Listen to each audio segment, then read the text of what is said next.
Good morning, everyone. I hope you all are doing great today.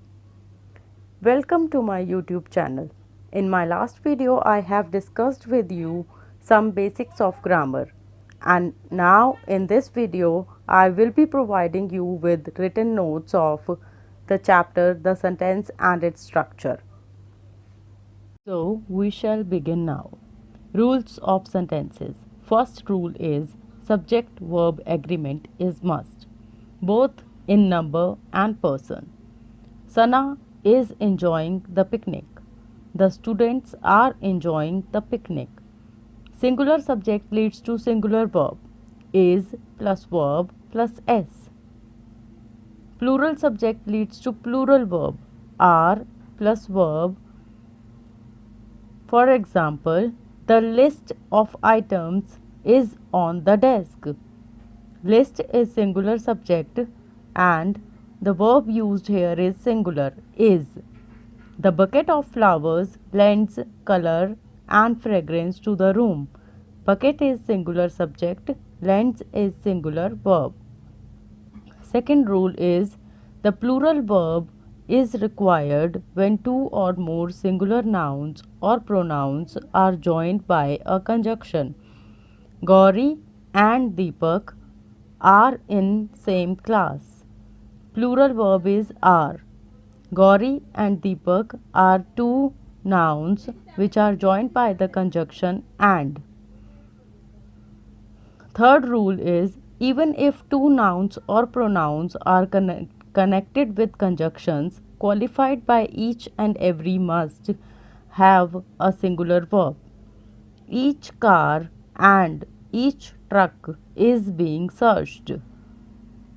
Fourth rule, a singular verb is used when two nouns or adjectives suggest one idea or refer to the same person or thing. Drawing and coloring is my hobby. The red and green umbrella is mine. A singular verb is used when two or more nouns are connected by either or, neither nor. When one noun is singular and one is plural, put the plural noun next to the verb and use a plural verb. Neither my sister nor my mother is at home is singular verb. My aunt or my uncle is arriving by train. Either you or your brothers have to clean the room. Plural noun will have plural verb. Sixth rule, a singular verb must follow either, neither, each, everyone. Everyone has to sing. Has is a singular verb. Each one of the students is being trained. Singular verb is. Some nouns which are singular in meaning but plural in form take a singular verb. This pair of slippers is new. Some nouns which are plural in meaning but singular in form take the plural verb. The children are playing in the garden. Next rule is singular verb is used with collective nouns. The troop is a collective noun here. The troop is going to give a performance. Singular verb is used with quantity or amount such as distance, period of time, sum of money. For example, 3 miles is too far to walk. $10 is a high price. 3 kilometers is a long distance. Singular verb is used if along with or as well as used with singular subject. The politician along with the newsman is arriving shortly. Singular subject here is politician and singular verb is. The pizza as well as the cake tastes good. The pizza is the singular subject and singular verb is tastes. When the subject is a relative pronoun verb, Verb should agree with antecedent in number and person. I, who am your friend, am honest to you. I is antecedent which is used instead of noun. Who is the relative pronoun? Am is the verb. The books, plural antecedent, relative pronoun is which. The books which you gave me are lying on the table. Plural antecedent, plural verb is used. When there are two subjects in a sentence and they are not in the same number, then separate auxiliary verbs should be used. Two men were dead and one was alive. 8 shirts were torn and one was burnt. Remember that singular subject will take singular verb and plural subject will go with plural verb.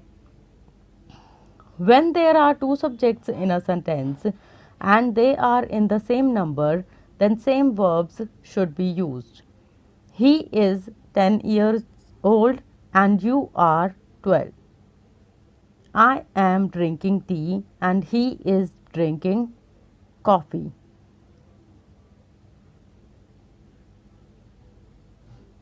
Now we will revise parts of sentences.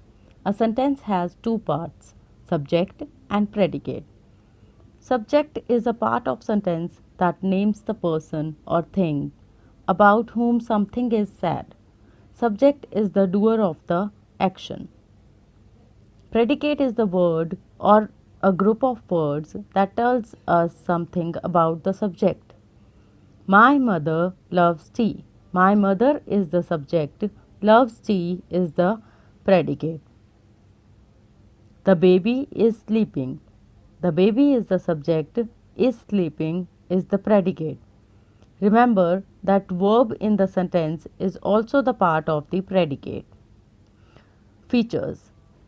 First is the subject is usually placed before the predicate, but sometimes the order is changed. The letter came after a few days. After a few days came the letter. The subject is the letter and rest of the sentence is the predicate.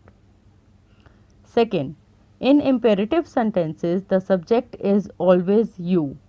It is not mentioned but implied. Go there. Have the medicine regularly. Subject is always you. Every predicate has at least one verb. The verb changes according to the number of subjects. This we have done earlier. Singular subject will go with singular verb and plural subject will go with plural verb. The dog is barking. The dogs are barking. In questions and exclamatory sentences, we find out what or who the sentence is about and identify the subject. Have you been to the market? Subject is you. The predicate may contain an object, a complement, or an adverb and a verb. My mother sings well. My mother is the subject. Sings is a verb. Well is a adverb. Phrases and clauses. They are also the part of sentences. A phrase is a group of words that does not convey complete sense. A clause is also a group of words that may or may not make complete sense. It does not have a subject and a verb, but a clause contains a subject and a verb. Phrase is a part of the sentence. Clause is also the part of the sentence. Across the road, in the garden, in front of, these are phrases. The boy is going to the market. This is clause. The boy is going is the clause. It conveys a meaning and it also contains the subject which is the boy and going which is the verb. Now we will revise kind of sentences. There are 4 types of sentences. First is declarative, which is also known as assertive. Second is imperative. Third is interrogative. And fourth one is exclamatory. First is declarative or assertive sentences. A sentence that declares or states something. Two types of declarative sentences are there. Affirmative, that affirms a proposition, he goes to school, and negative, that negate a proposition, he cannot dance. Second type is imperative sentence that express a command, order, advice, request or suggestion. You can make a short form here, COARS. C is for command, O is order, A is advice, R is request and S is suggestion. Come here, do your homework properly. Advice, never lose your patience. Request, please help me clean the cupboard. Suggestion, have your medicine regularly. Third part is interrogative sentences. A sentence that asks a question. What are you doing? Word order is changed in these sentences. I can go, declarative sentence, and in interrogative, can I go? Kinds. Interrogative sentences have two types, yes or no question or WH question. Yes or no question can be, are you tired? Do you want tea? These questions can be answered in yes or no. And WH questions are, how do you go to office? Where are you? Fourth and last part of sentence is exclamatory sentences. Sentences that express strong feelings or emotions are called exclamatory sentences. They end with exclamation mark. What a beautiful dress it is. It begins with what or how. So, I believe that these written notes will be helpful for you in learning and revising the chapter. Stay tuned for more videos and thank you for watching this video. Do not forget to subscribe my channel. Have a nice day.